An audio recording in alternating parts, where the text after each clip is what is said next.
It's a particular pleasure tonight to welcome Benno Moiseiwitsch, not only because he has long been a sovereign pianist of our time, but because he's a particularly good old friend and, incidentally, one of my favorite bridge partners. Benno, it's a great pleasure to welcome you here tonight. Thank you, Abram. I'm delighted to be here. You know that the title of this Panorama broadcast is Reminiscences of Rachmaninoff, and we are most anxious to hear something of your associations with Rachmaninoff. And I'm first going to ask you, when did you and Rachmaninoff first meet? Well, actually, at my first concert in New York. When was that? 1919. At Carnegie? At Carnegie Hall, and Rachmaninoff came in with a friend, and he was introduced to me, which made me very embarrassed because I should have met him the week before at his concert.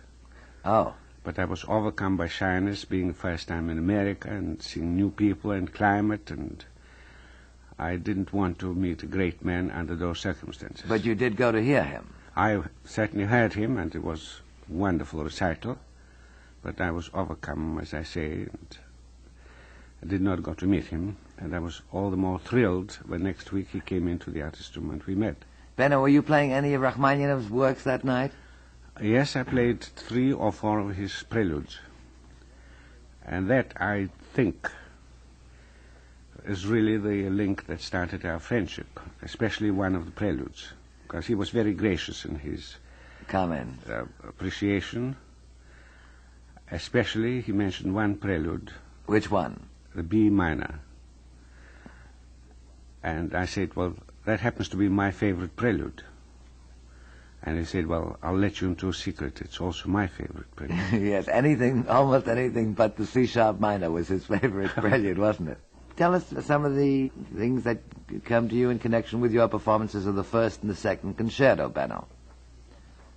In connection with Rachmaninoff? Yes. When I last saw him, it was the year when the war broke out. And he was in London in March. And he told me he was coming back in September to play his first concerto for the first time. So although I studied it, and they wanted me to play, I said I would not play it because I want Rachmaninoff to give the first performance. Oh. So we waited, and of course Rachmaninoff went back to America, and there was no likelihood of his coming to play in England.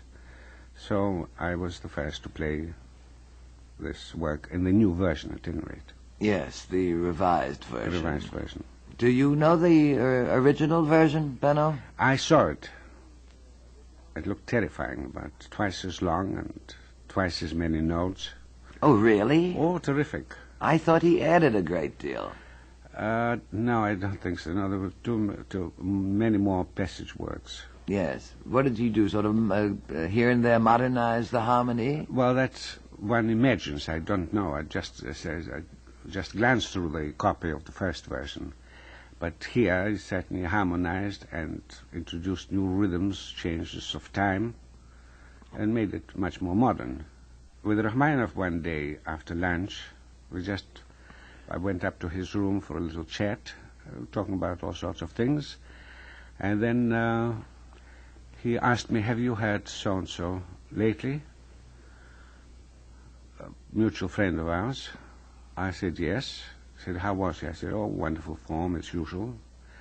But, of course, when he got a little bit lazy and bored, he was, as usual, making accents where they didn't belong, and so on. So I said, oh, yes, I know, he's apt to do that. But I had so-and-so mentioning another great pianist. He plays this wonderfully. I said, oh, yes, I know. He does. But I wish you'd keep out of things which he doesn't like playing, which is something that you write about in your book, yes, incidentally. And he said, yes, so-and-so. But, of course, this fellow, mentioning a third great artist, that's his cup of tea. I said, oh, yes. But then, of course, he's got no heart, or words to that effect.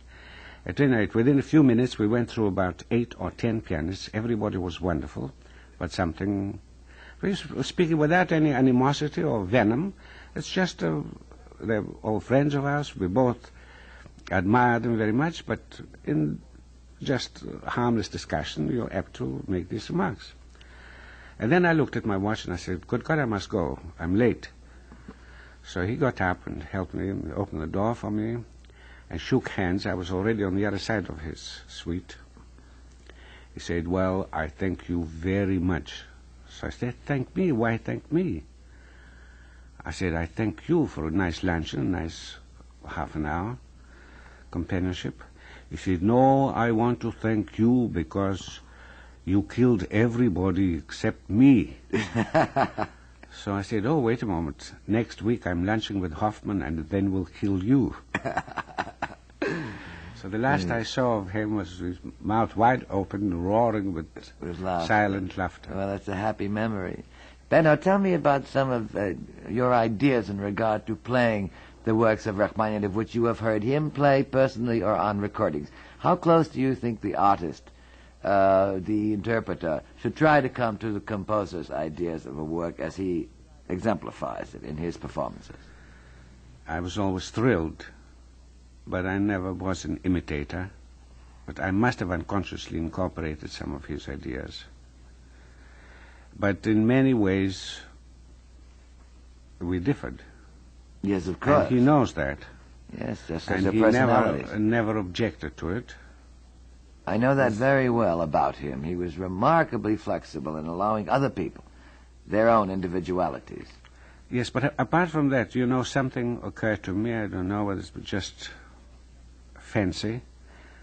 Rachmaninoff, of course, never plays the same thing Twice the same way. Right. And I imagine that he almost does it purposely. Because he does not want... Everybody plays his works. And if he played it in a stereotyped way, which he probably could if he wanted to, then everybody will play the same way. But if he plays it differently on different occasions, then they will give them leeway to play it. But even if he didn't want to not play it the same way, could he, with his creative imagination, have helped himself, Benno? After all, the creative propensions were working so strongly within him that I'm sure certain ideas which occurred instantaneously to him were inspirational, and he... Well, naturally, yes.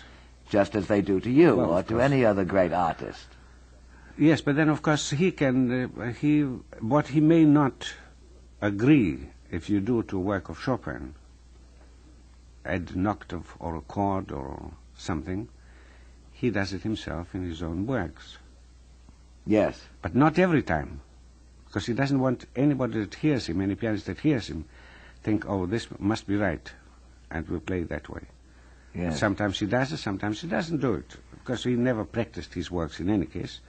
It was just an inspired performance.